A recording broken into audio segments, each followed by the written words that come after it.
Om Shri Gurubhyo Namaha. Namaste friends. Hare Krishna, Hari Bol. Last episode we saw about how the Supreme Godhead Krishna irritated the Lord of Heaven, Indra. So Indra Bhagavan, he wants to come and teach a lesson to all the people, all the cowherd men at Vrindavana, and also express his great anger towards the incident that took place in the previous episode. So let us see how Lord Krishna brings down the puffed up ego of Lord Indra. How is he bringing it down? So let's get into today's beautiful episode. Devastating rainfall in Vrindavana. When Indra understood that the sacrifice which was to be offered by the cowherd men in Vrindavana had been stopped by Krishna, he became angry, very angry, and he vented his anger upon the inhabitants of Vrindavana, who were headed by Nanda Maharaja. Although Indra knew perfectly well that Krishna was personally protecting them. As the director of different kinds of clouds, Indra called for Samvartaka. This cloud is invited when there is a need to devastate the whole cosmic manifestation. The Samvartaka was ordered by Indra to go over Vrindavana and inundate the whole area with an extensive flood. Demonically, Indra thought himself to be the all-powerful Supreme Personality. When demons became very powerful, they defied the Supreme Controller, the Personality of Godhead. Indra, though not a demon, was puffed up by his material possession, and he wanted to challenge the Supreme Controller.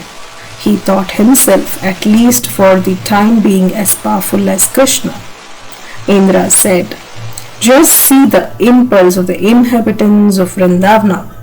They are simply inhabitants of the forest, but being infatuated with their friend Krishna, who is nothing but an ordinary human being, they have dared to defy the demigods. Krishna has declared in Bhagavad Gita that worshippers of the demigods are not very intelligent.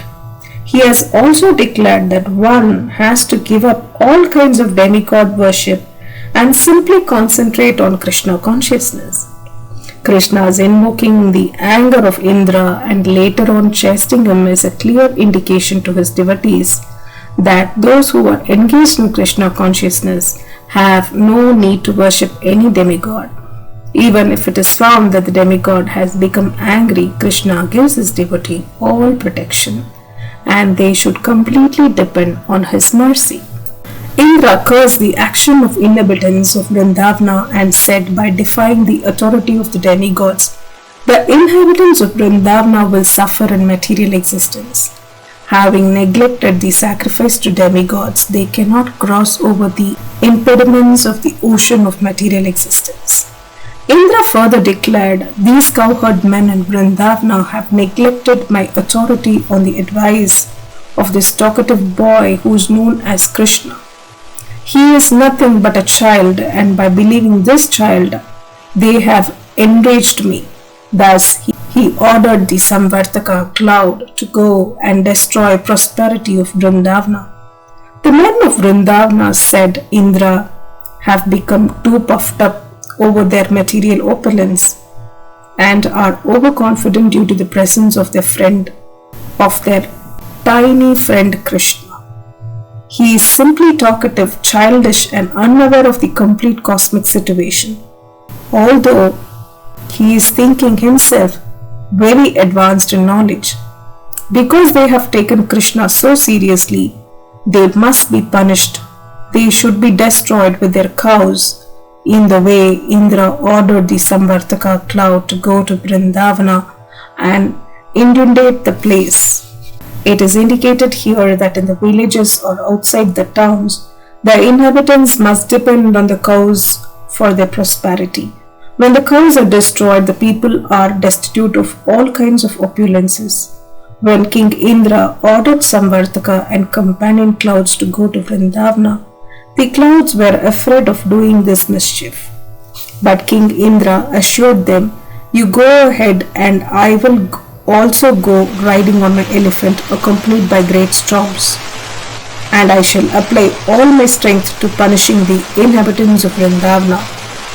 Ordered by King Indra, all the dangerous clouds appeared above Vrindavana and began to pour water incessantly with all their strength and power.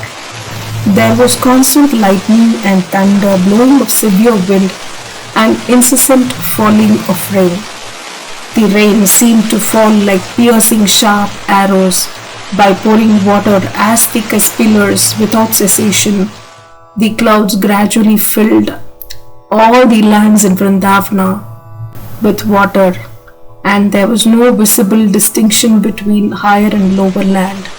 The situation was very dangerous, especially for the animals. The rainfall was accompanied by great winds, and every living creature in Vrindavana began to tremble with severe cold.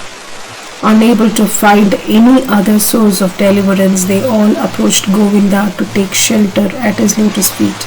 The cows, especially being much aggrieved from the rain, bowed down their head, and taking their calves underneath their bodies, they approached the Supreme Personality of Godhead to take shelter of his lotus feet. At that time, all the inhabitants of Vrindavana began to pray to Lord Krishna. "Dear Krishna," they prayed, "you are all-powerful and you are very affectionate to your devotees. Now please protect us, who have been much harassed by angry Indra." Upon hearing their prayers, Krishna could understand that Indra, being bereft of his sacrificial honor, was pouring down rain that was accompanied by heavy pieces of ice and strong winds. Although all this was out of season, Krishna understood that this was deliberate exhibition of anger by Indra. He therefore concluded, "This demigod, who thinks himself supreme, has shown his great power, but I shall answer him according to my position, and I shall teach him that he is not autonomous in managing universal affairs. I am the Supreme Lord over all, and I shall thus take away his false prestige which has risen from his power. The demigods are my devotees, and therefore it is not possible for them to forget my supremacy, but somehow or the other he has become puffed up with material power, and thus is now maddened. I shall act in such a way as to relieve him of this false prestige. I shall give protection to my pure devotees in Vrindavana, who are present completely dependent on my mercy, and whom I have taken completely under my protection. I must save them by my mystic power." Thinking in this way, Lord Krishna immediately picked up Govardhana hill with one hand, exactly as a child picks up a mushroom from the ground. Thus he exhibited his transcendental pastime of lifting Govardhana hill. Lord Krishna then addressed his devotees, "My dear brothers, my dear father, my dear inhabitants of Vrindavana, you can now safely enter underneath the umbrella of Govardhana hill, which I have lifted. Do not be afraid of the hill and think that it will fall from my hand.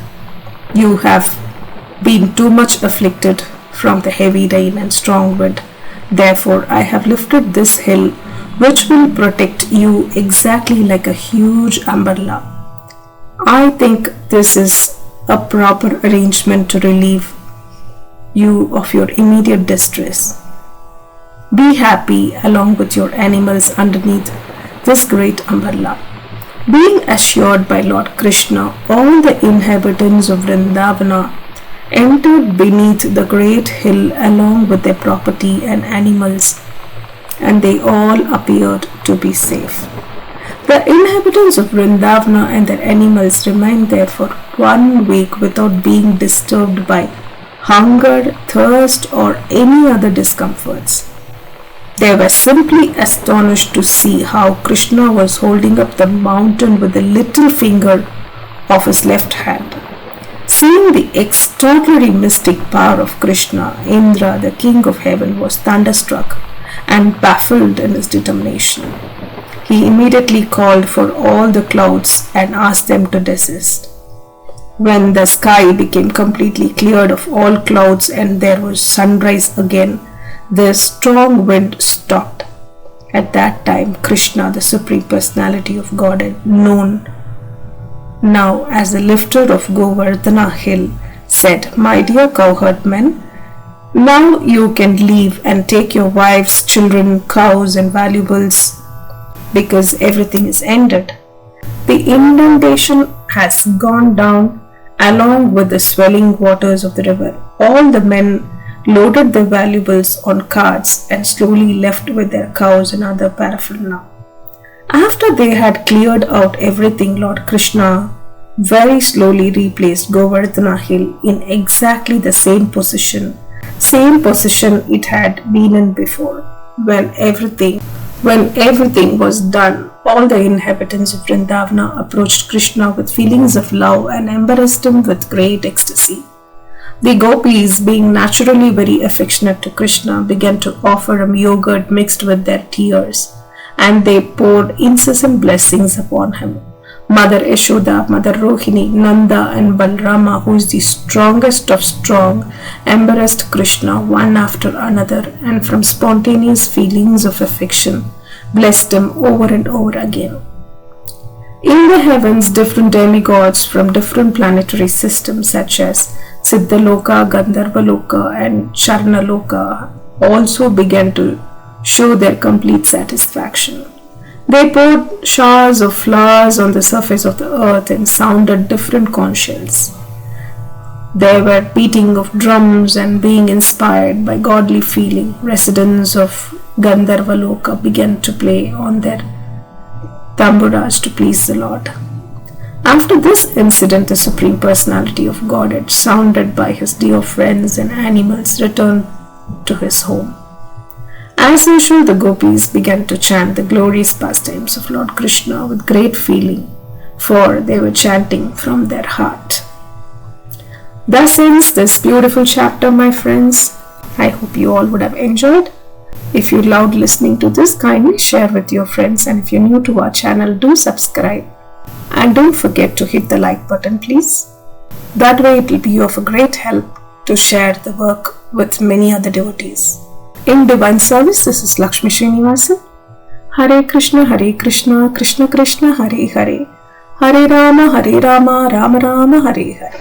Bow to the Supreme, peace be with all. Jai Sri Krishna.